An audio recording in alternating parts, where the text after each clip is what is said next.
Startuprad.io, your podcast and YouTube blog covering the German startup scene with news, interviews, and live events. Hello and welcome, everybody. This is Joe from Startuprad.io, your startup podcast, YouTube blog, and internet radio station from Germany. Today, I do have the CEO of another German software company here with me. Hey, Domenico, how are you doing today? I'm amazing, Joe. How are you? I'm doing great, and we may tell our audience, most people would just listen to this interview, but we may tell those people, they can already tell from your background, it's dark outside. We've been pretty late for the recording, but nonetheless, we will do our best because for me, it's the last appointment of today. So we are doing good. As people already can tell, Domenico, you are an Italian guy and you grew up in Kiel, which is the most northern city in Germany. So it's almost Denmark. How was it? Well, it's actually not so a couple of corrections. It's actually not completely true. I think the most northern city in Germany is probably Flensburg. No, so that's another 45 minutes up north. So I don't want to sort of forget them. And secondly, actually, you're right. I'm Italian, but I've actually taken on the German nationality about 2 years ago. I think a year and a half ago or something. So I've resisted for 41, 42 years or something, but took on the German nationality as well. Can discuss that later for the reasons and so on. How was it? Look, I grew up in a super small town close to Kiel, actually half an hour of close to Kiel. So the next closest cities were actually Schleswig and Rendsburg. 5,000 people, very rural. My parents opened up, so I have a typical migration background. So my parents opened up an ice cream place there in 1977 or something, so 1977, 1978, selling ice cream to Germans. Realized pretty quickly that Germans don't eat a lot of ice cream when it's cold, so they also bought a pizza oven and pivoted, as we say in the tech world, pivoted from an ice cream place to a pizzeria and ice cream place, and so grew up in that family business. Super influential on myself and my later sort of development and career as well. And how did I grow up?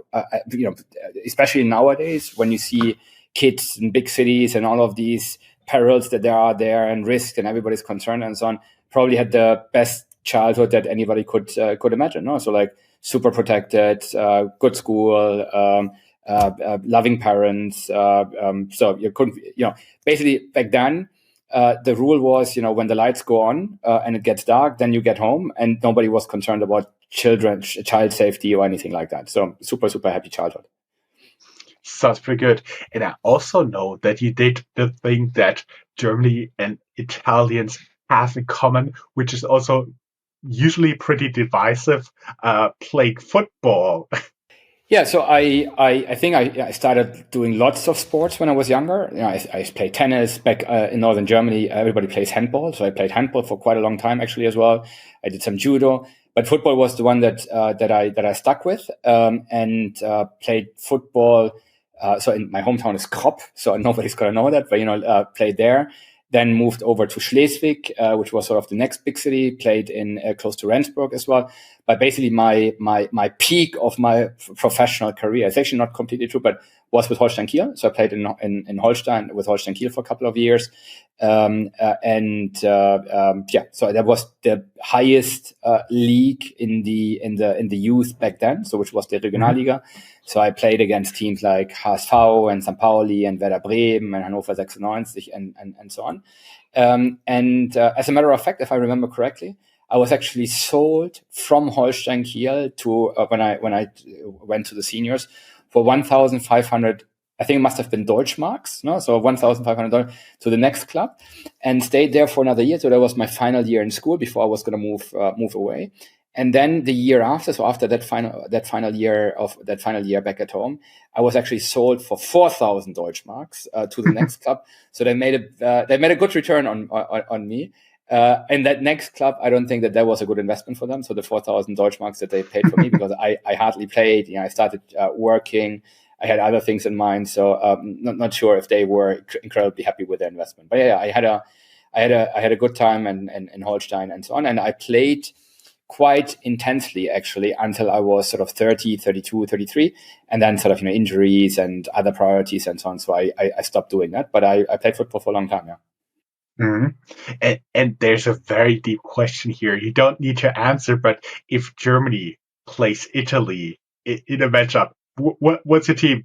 That's an easy one. So I just said before, I took on the German nationality, but and you need to let me give the explanation for my answer so that people don't hate me.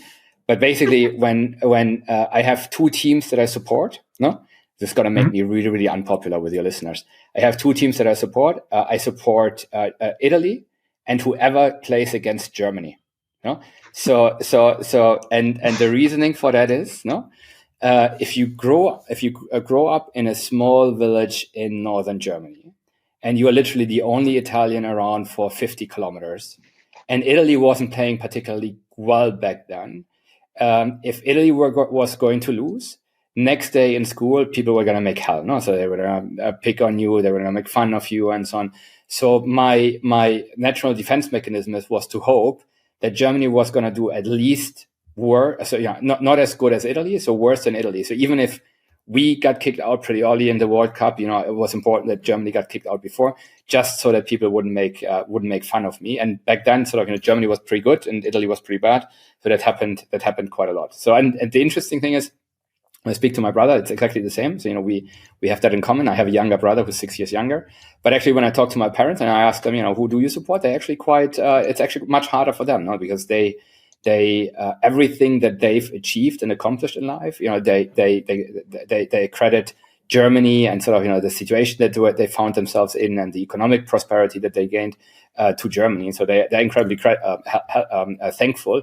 So am I, but I have this this issue with people were making fun of me if Italy was doing bad. So that's why I always supported Italy and whoever played against Germany. I see. And then at one point you went to studies, and I've seen you also gotten around Montreal, WHU, Lancaster University, and you studied in a university in Italy. Can you take us just a tiny bit along this journey before we enter your professional journey? Sure. So actually, before I went to university, I did a professional training at Deutsche Bank, an Ausbildung for 2 years, because I don't know, I had a girlfriend back then in Hamburg, so I thought I'd move out from home, and so I went to Hamburg. Pretty quickly realized, this professional training is all good and so on, but I wanna do something. I want to do something else. And I do remember, by the way, when I finished my Ausbildung and I got a job offer from Deutsche Bank, and I told my parents, hey, by the way, I'm not going to take this. And this was okay money back then. So we're not going to take this. I'm going to go to university. Sort of a world fell apart for them, because this guy is a banker now, and why is he not taking the job? And so I wanted to go to university.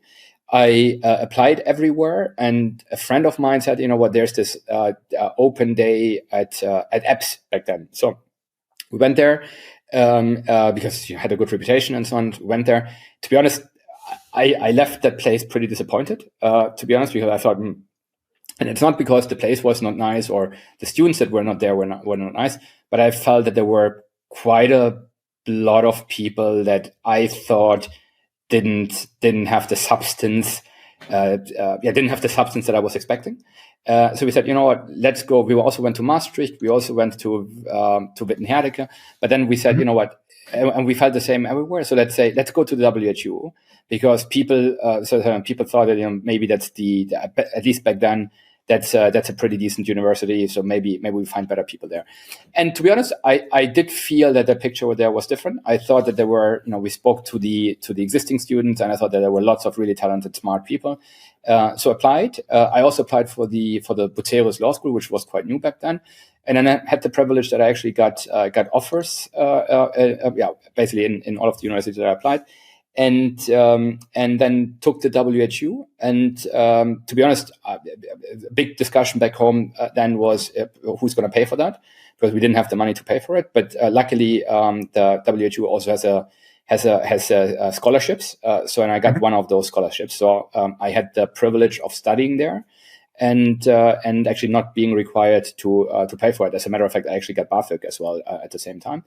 And look, I very vividly remember, because you asked me, I got around quite a bit. I very vividly remember my life until then consisted in basically, until I was 10, I was allowed to play football, and then afterwards I started working. So I started first washing dishes at my parents' place, and then I started. At some point, my mom asked me, "Hey, now you're old enough. You can either work in the kitchen with your father, or you can be out here with me and be a waiter." And I said, "No, the kitchen with my father sounds boring." So I went sort of and becoming a waiter, and every vacation I had, every weekend I had, especially in the summer, while everybody else was traveling and was having fun, I literally was working. So I grew up with that sort of influence. So as a result, until I was 20 and left home, I've never seen any other country other than Germany, Italy, because we spent our winter vacation there, and Austria, because we were driving through that. Back then, nobody was flying or didn't have the money for flying. So we were driving through Austria in order to get to Italy.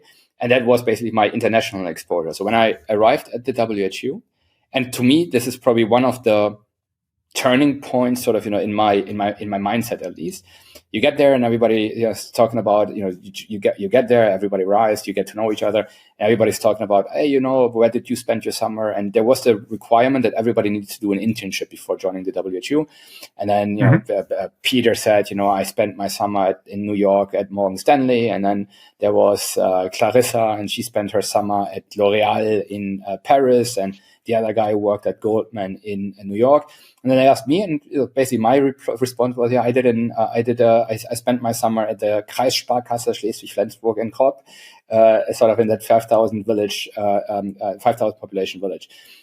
What I'm trying to convey is, when I got there and I saw all of these people and saw all of the things that they've done, it completely opened my mind and sort of, opened my view on the opportunities that are out there. So because if you grow up in your little bubble, you're not exposed to these sort of things. I didn't have anybody in my environment who was pointing me at these sort of things.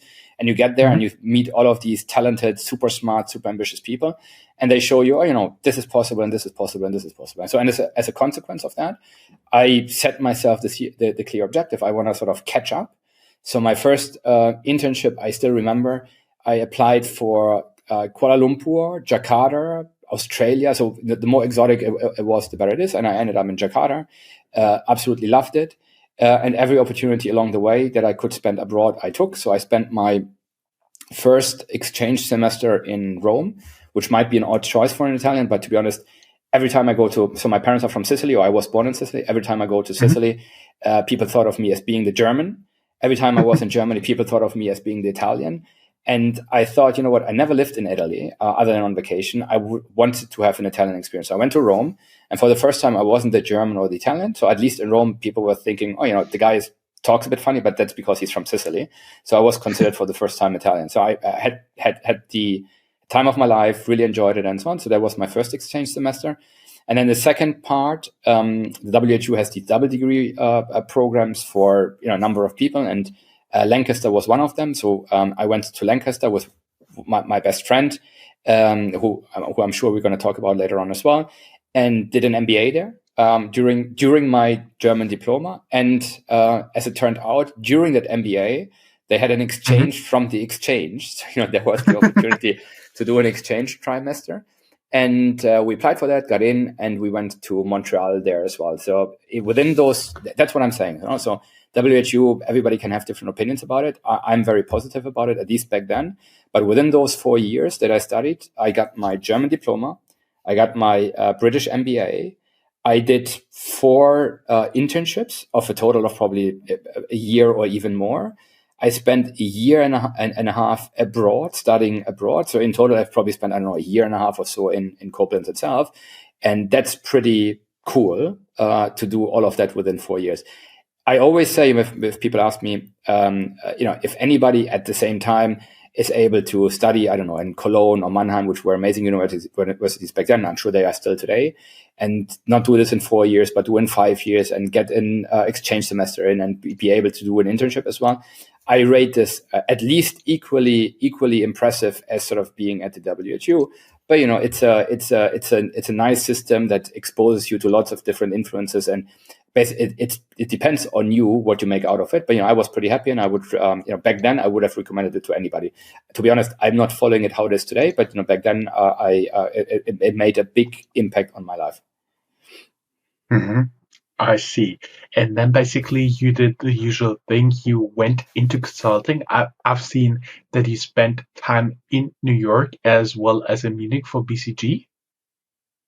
Yeah, so I to be honest, I ended up in consulting because I didn't know what to do. No, so I as you say, entrepreneurship back then wasn't a thing. No, it was at least not as prominent as it is today. I think half my year went into consulting. It seemed like the right thing to do. Back then, I was still pretty naive. And I ended up at BCG. Before that, actually, I took 6 months off and traveled the world a little bit, but ended up at BCG. And again, I wouldn't change it for anything. No? So the 4 years, 4.5 years, 5 years that I spent there were amazing. The first project that I so you start on the 1st of January, so you do the boot camp, all that fancy stuff. And then I was assigned to my first project, which was Adidas had just purchased Reebok. No? So there was a big merger back then. And I was part of the team who was helping with the post-merger integration, it's called, sort of to make sure that both companies are being combined properly, that there are synergies, that everything makes sense, and so on and so on. And there was about a year and a half. And as a result of within that project, I spent, 4 months in Italy, another 4 months in France. I spent 6 months in the UK, so pretty international. And that was a pretty good deal compared to, hanging out at some German bank in Frankfurt and live in a suit and tie, because I was running around in Adidas jeans and Adidas sneakers all the time. So I think it was pretty cool. And because of that, I think, and I must have done an okayish job. So I was I was always requested for consumer project, and the same people asked to work with me and so on. So I did a project afterwards for another sporting goods company and another one. At some point, I think somebody in staffing said, hey, you know what? This guy is only doing the cool projects. He also needs to do something really, really not so cool. And I'd worked for Deutsche Bank for a project, and I worked for Allianz for another 9 months. But when I also like that, so I look at those times really well, really sort of with good memories.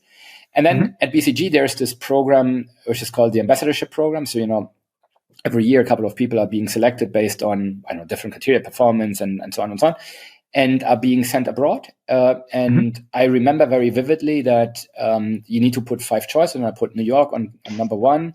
Chicago and Boston, maybe the other way around.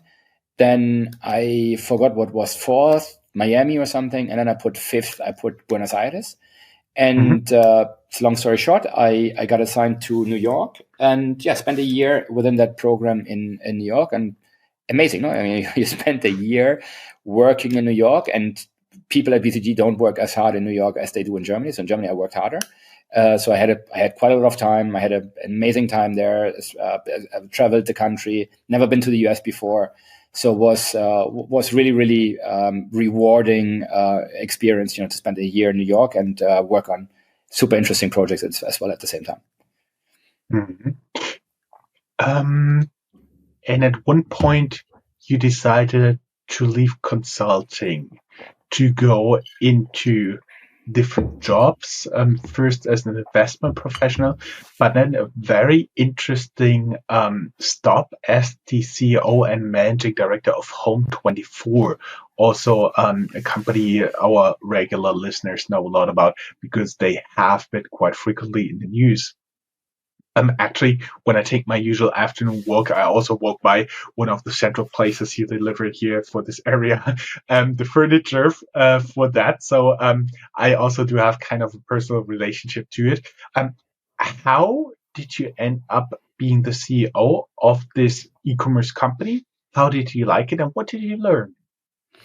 So look, when I guess because of the WHU connection, no, I got in touch with the Sunburst. They got in touch with me, and I think they were back then. It was the early days of Rocket Internet, and so they were looking for people, and I guess they just called everybody at the WHU, and discussed a few different things. Didn't really like anything, and so on. And at some point, I said, you know what, this whole consulting and private equity sort of thing, that's all super interesting. But I want to do entrepreneurship. I want to sort of be in that scene. That makes much more sense.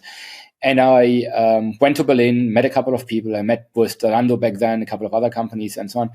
And one of the guys that I knew from my BCG time, I mentioned the Allianz project before, was Philipp Kleibohm, who I briefly overlapped with when I was at BCG, and we met. And he was pitching me Home24. Back then it was called FP Commerce, Felix Philipp Commerce. And it sounded like an amazing opportunity. So I joined. Back then I joined as, help me remember, as COO, CFO, head of ERP, head of IT. So, in other words, the company was super small. So everybody needed to do wear multiple hats. And secondly, those were the jobs that nobody else wanted. No, so everybody wanted to do marketing, everybody wanted to do sort of merchandising and assortment and customer acquisition and so on. But sort of the nitty gritty, processy, boring machine room stuff, engine room stuff in the background, systems and so on, nobody really wanted to do. So I joined when the company had sort of, literally no revenues. I don't know, 20, 30 people. I don't remember exactly. And in April 2011, I want to say. And well, to be honest, that first year until sort of the end of the year, that's probably one of the years that I'm most proud of in my professional career, not because of accomplishments, but because that wasn't an easy year. That was a pretty difficult year. And the fact that I didn't throw in the towel, the fact that I persisted, the fact that I sort of, got out the other end, against all odds, I was incredibly proud of that. So I stayed on.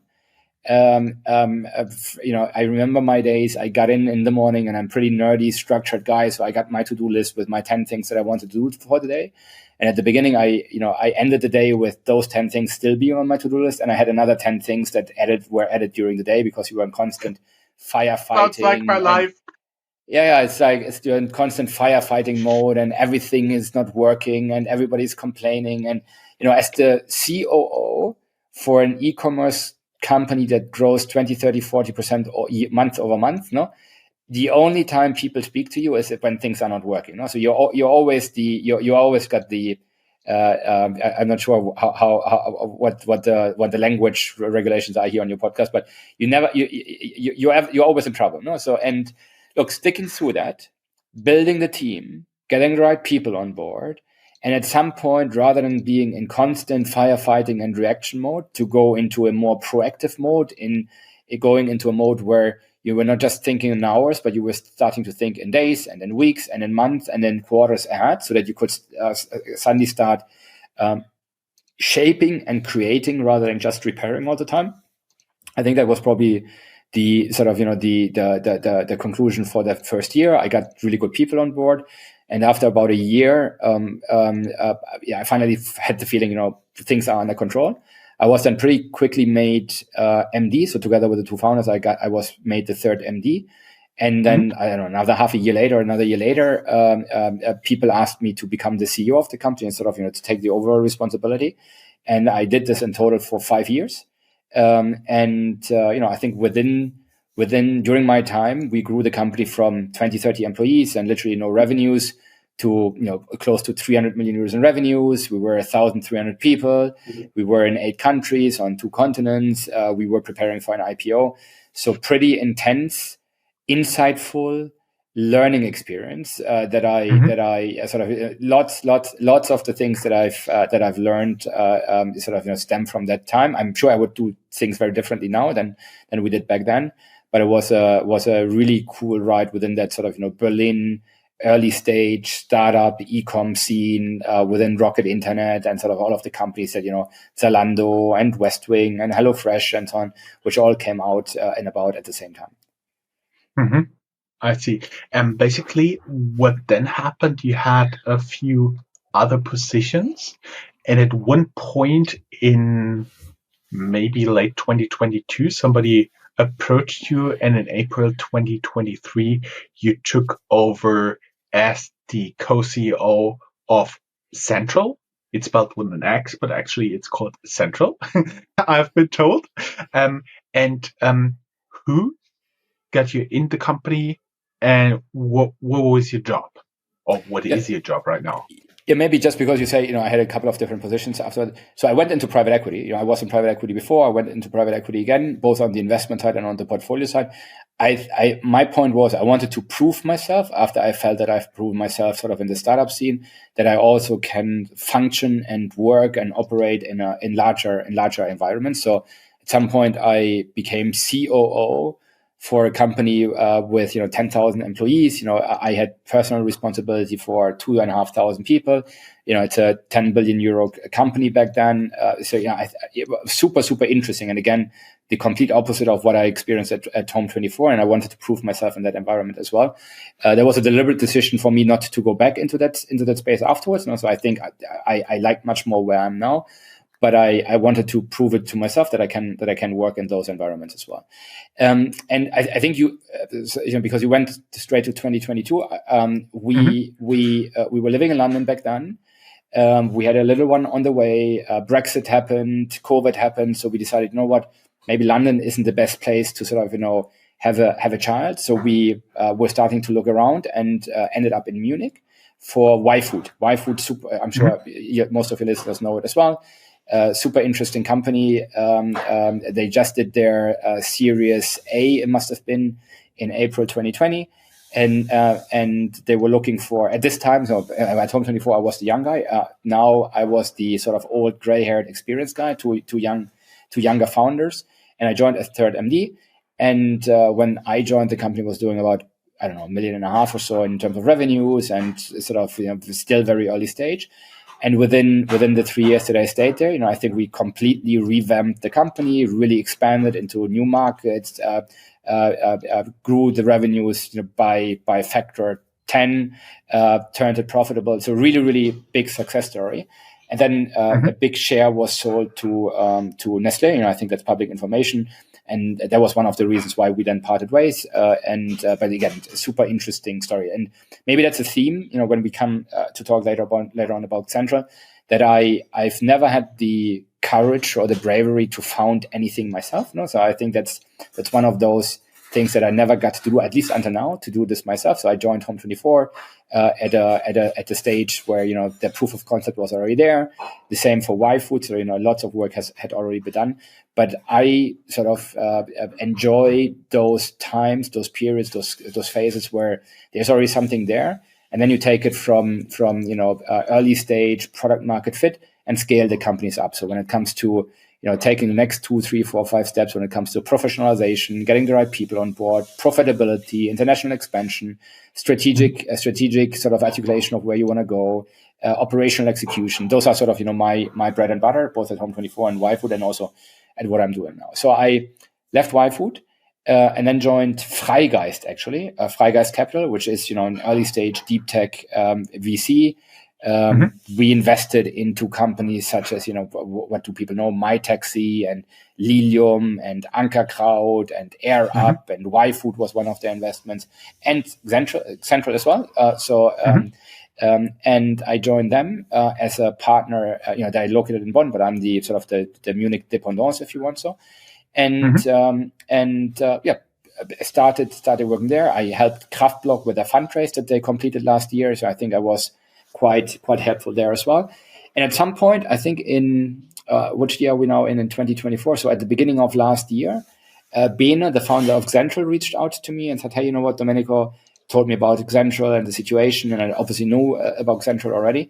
And basically, long story short, Bene and Claudia, who've been building this company for an incredibly long time, really, really well, super bootstrapped, super commercially sort of, astute, and really, really well. Amazing founder story, if we have time to talk about it.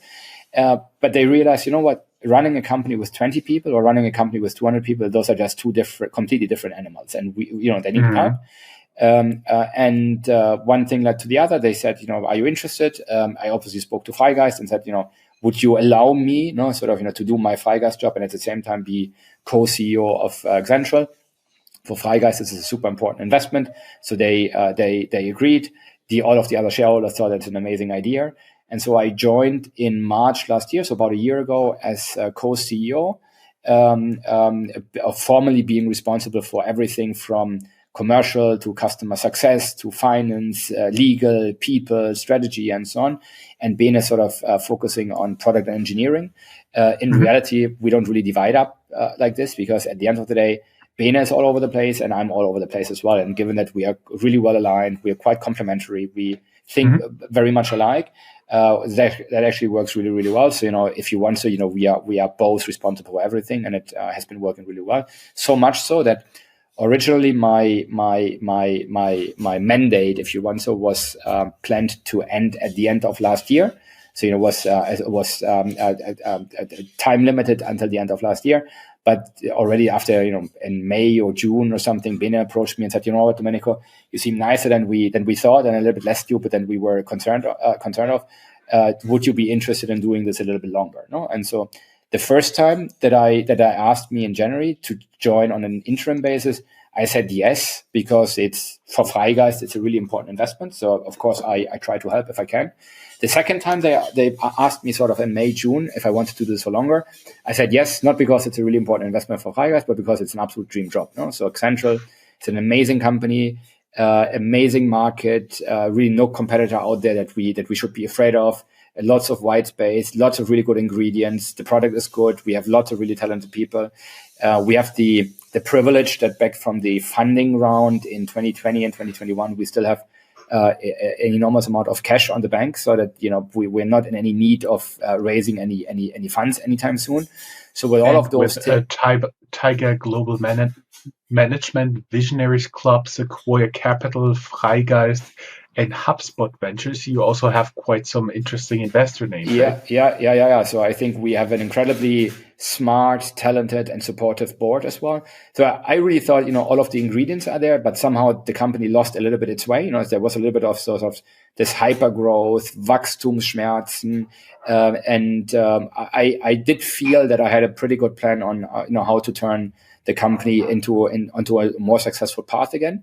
And so when they asked me, again, of course I spoke to Freigeist, of course we spoke to the other investors, but they said, what, this sounds actually like a really good idea. And so as of today, I'm doing both things. So I'm still a full-time partner at Freigeist, but I'm also full-time co-CEO at Xentral.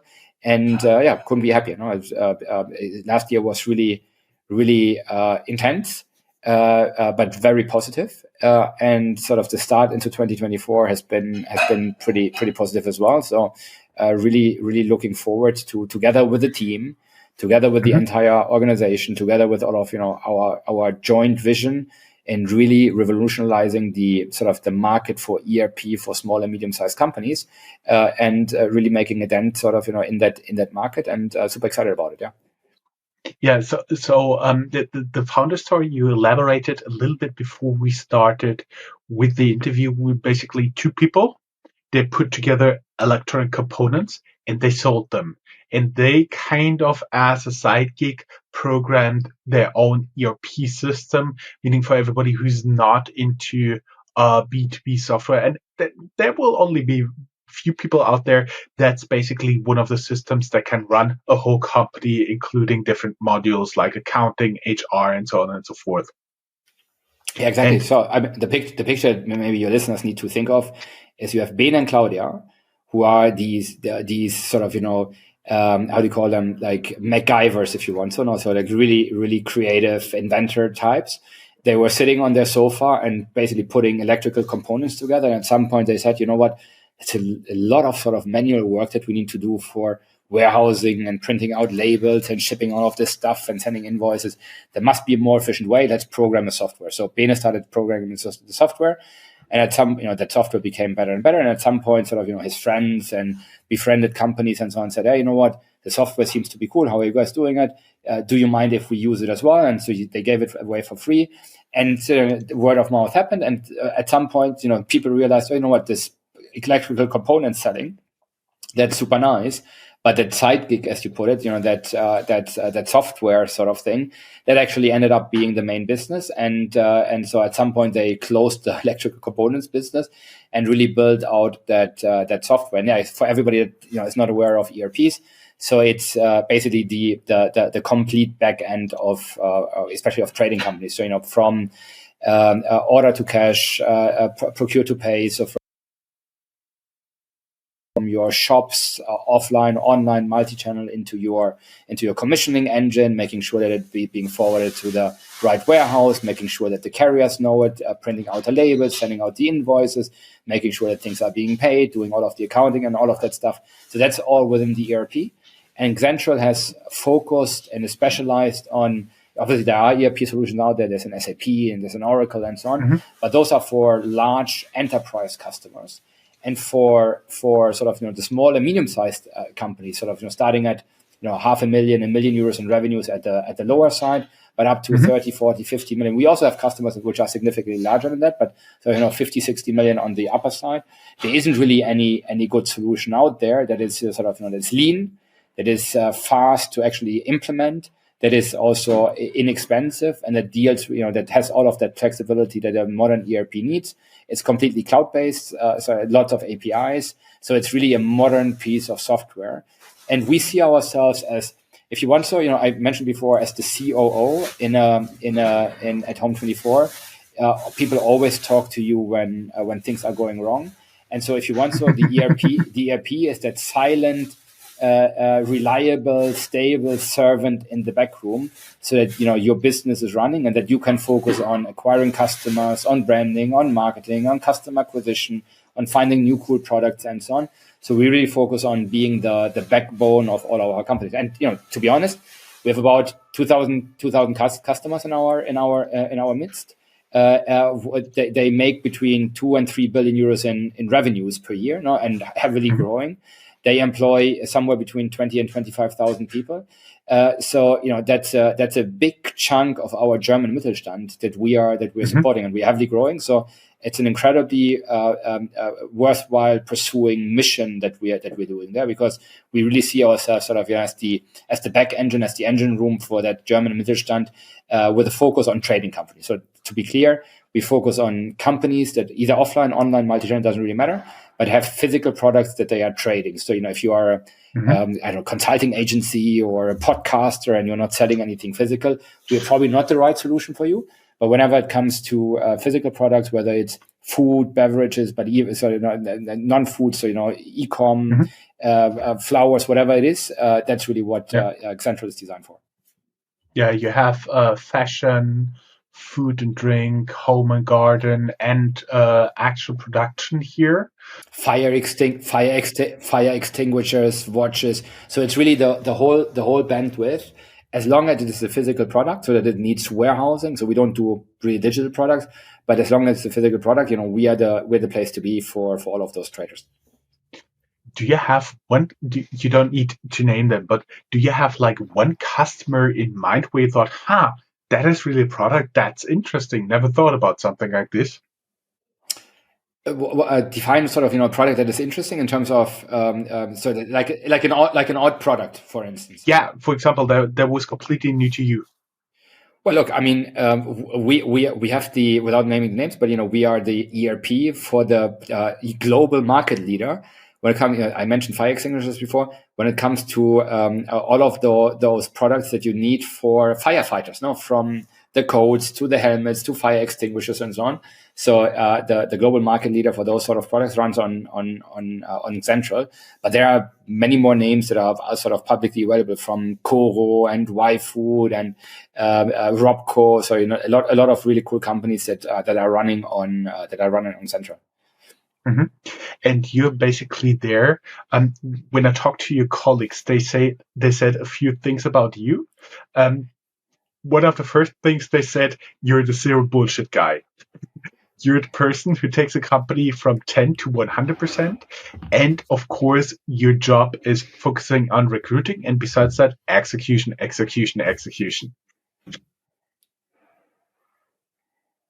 Is that about true? Is that what you would consider your job right now? Well, just believe, sort of philosophy wise, that the difficult thing in building a successful company is not necessarily having the idea. No, I think lots and lots of people have really, really good ideas. But the difference between sort of, building a successful company and bringing that idea to life and failing, from my perspective, is the execution part. No, so the getting an idea from idea to product market fit, you got to have the right instinct, you got to have the right intuition, you got to hustle, you got to have the courage to do it in the first place. You need a lot of luck as well. But then once you get to that point and sort of, you know it's working, but now it's all about how do you turn this into a really successful company. That's the part that I'm most interested in. So, I'm not sure if this is 10 to 100%, or, I think Peter Thiel talks about 0 to 1, and I talk about 1 to 10 or whatever it is. And that's sort of the phase that I'm most interested in. And if I look at the role of a CEO, sort of, in that time or in that phase, it's very, very different than, being a founder. So, I mentioned before, when I was at Home24, I had 2 founders. And at some point, I became the CEO. It's not because those guys were not brilliant. Quite the contrary. No, I don't want to say anything negative about them. They were the right people for the right time. But over the life cycle of a company, the skill sets that you're required to have for growing the company vary. And I might be the right person for the phase that we are in right now, but maybe in 3 years, so we reach a different stage, and then, I'm realistic enough to say, maybe then we need somebody else that takes the company forward as well. So I really believe into that any employee of a company sort of, needs to work in the best interest of the company, and if that means hiring people that are better than yourself and replacing yourself and sort of, handing on the baton to somebody else, I really believe that. And by the way, that's why my sort of partnership with Bene works so incredibly well. That guy is a founder through and through. The only thing that he cares about is the company. So he's very low ego. So it's all about company first. And the fact that he says, look, Domenico, I trust you. I'm happy with what you do. Just go and do it. Just do whatever you think is best. And I think that's an incredibly sort of complementary and fruitful sort of cooperation. I think it wouldn't work for founders to sort of, to transition and hand over some of the responsibility if there wouldn't be an enormous amount of trust, if there wouldn't be an enormous amount sort of, of low ego, and if there wouldn't be an enormous amount of, we are all acting in the company's best interest. If everybody's just sort of focused on their own personal agenda, then it's not going to work out. So, but to answer your question, so for that phase, how do I define basically the role of a CEO? No, so for me, the role of a CEO in that phase is to, how do I put it? To articulate a vision for the company and to set the ambition level. No, so a vision that everybody sort of thinks is worth pursuing, and sort of that vision and that ambition level obviously is not static, but constantly evolves. That's for me number one. Number one, if you have number two, so if you have that, then it's about putting a AAA team in place and setting those people up for success. Sort of mentor and develop them along the way, along the journey. Sort of develop them, give them feedback, and so on. But I always say sort of AAA people hire AAA people, and also AAA B people hire C people. So you really need to hire people that are in every position that they are in, that they will be able to do the job better than you do it. If you think that you can do the job better than they do it, then they are the wrong. Then maybe you are how do you say it? You are unrealistic, or they are the wrong people. But put the people in place and set them up for success. The third thing is, and because I'm not completely about laissez-faire, so it's not you hire the right people and then you let them go. So you need to clearly assign accountability and instill a sense of ownership. So everybody needs to know, what are they responsible for, what do they own, what are the topics that they own. And you need to hold people accountable as well. So, and holding people accountable doesn't mean it's always a complete disaster if targets are not missed. But it means we need to understand why that is. What can we learn from it? It's not about finger pointing and blaming. It's about what can we do better going forward. I'm sometimes being asked, how do I deal with mistakes and so on. So every day, I take 10 decisions and 5 of them are wrong and 5 are right. But of the 5 that are wrong, we correct them tomorrow because we figure it out quite quickly. But making mistakes in a fast-paced environment and in this environment that we are working in, that's totally normal. And actually, if we wouldn't be making any mistakes, it would probably be an alarming signal, because it means that we're not taking enough risks. So once you clearly assign accountability, then I would say is sort of, determine the boundary conditions, if you want to. So, what are people allowed to do within their jobs versus not? That sounds quite strict, but what do I mean with that? So I just hired a new VP commercial for Xentral who started on Friday. And obviously, it's very clear what he's responsible for and so on. But if he now were to get the idea, I'm now moving out of the small and medium-sized enterprise segment, small and medium-sized companies segment, and I want to go into large enterprises, that's in conflict with our vision. No? So that's, unfortunately, Moritz is his name. I would say that's not what we want. We can obviously discuss it and so on, but we are focused and we are exclusively focused on the small and medium-sized companies. So you need to make sure that there are certain parameters and boundary conditions that people are aware of, which they know, these are basically lines that cannot be crossed. Then sort of, with all of that set up, you act as an overall synchronizer to make sure that teams are working towards the same goals. I don't think that there's anything more powerful than sort of, having 200 people all working towards the same goals rather than 100 going left and 100 right. And at the end, you're not moving forward. You are, as a CEO, you are acting as a catalyst, as an accelerator, as a problem solver when sort of, the organizational processes that you set up fail. And finally, I guess sort of, there's the cultural element as well. So, you define the culture of the company, you lead by example, you focus on communications, you're being transparent with the organization. So that's really the from my perspective, the role of the CEO as I live it. No, and what comes through there is, I don't have time for bullshit. No, so it's all about what is that saying? If you have data, then data wins. But if all that we have is opinions, then mine wins. No, because I need to look at data. I need to see well-reasoned arguments why we should be doing things. But so don't have time for anything other than that. Execution. I really believe that execution is the difference between sort of failing and being successful. I really believe that execution is that difference maker, that differentiator. And what else did you say? So zero, so 10 to 100 and zero bullshit. What else did you say? Mm-hmm. And execution. We already talked about, plus hiring. And usually I close with those questions, but right now it's pretty obvious that you're looking for people. We talked before, you're not necessarily looking for fundraising, but everybody who would be curious what jobs are at offer right now, they could go down here in the show notes. If you listen to this, if you're watching this somewhere, there's a link to our blog post, and in our blog post that you'll have a link to the career website of Xentral. Yeah, look, let me maybe before we go into the jobs comment on. So I don't want to convey the picture that it's all about execution. So I'm sure once we are in better waters, I also like strategizing and thinking about whatever we wanted to do next, internationalization.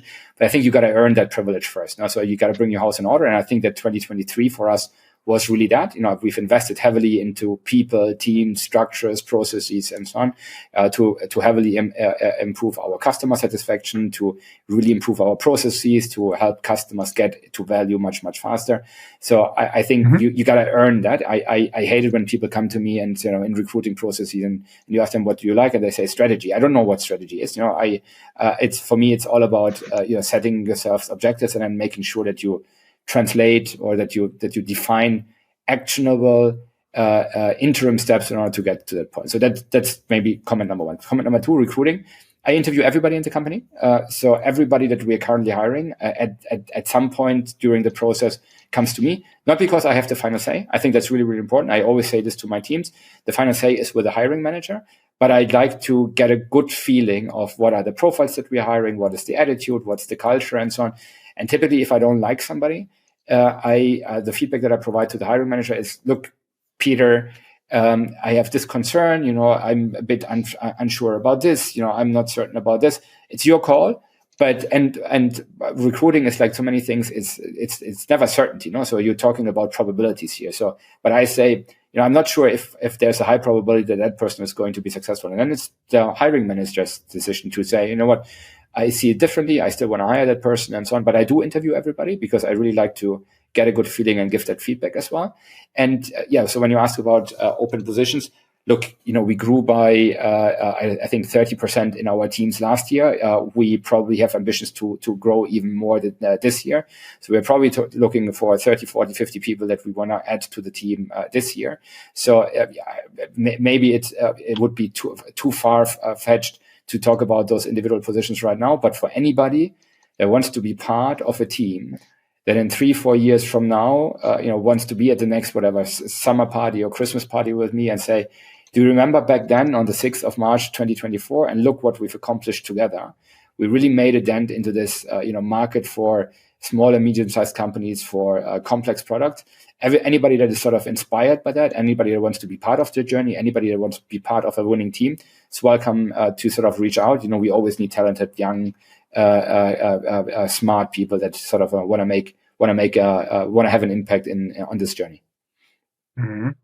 And you said that you already have something like 2,000 clients in terms of SME companies here in Germany.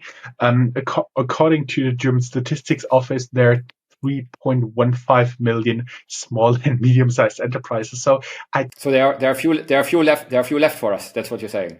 Yeah, there's still room to grow for you guys. I wish you best of luck for that. And hopefully we talk soon when you guys have made the next step, because we are already talking about double the length of a usual podcast recording here on Startuprad.io. Domenico, thank you very much. It was a pleasure talking to you. And I think that is still proof that you do have a lot of Italian genes in you. No, absolutely, Joe. Thank you so much for having me. It was a real pleasure. If we're already talking twice the length, I'm also speaking twice as fast as most people. So, we did 4 times the content. So that's what I mean with efficiency and execution. Thank you so much for having me, and really enjoyed this as well. Thank you. Yeah, my pleasure. Have a good day. Bye-bye.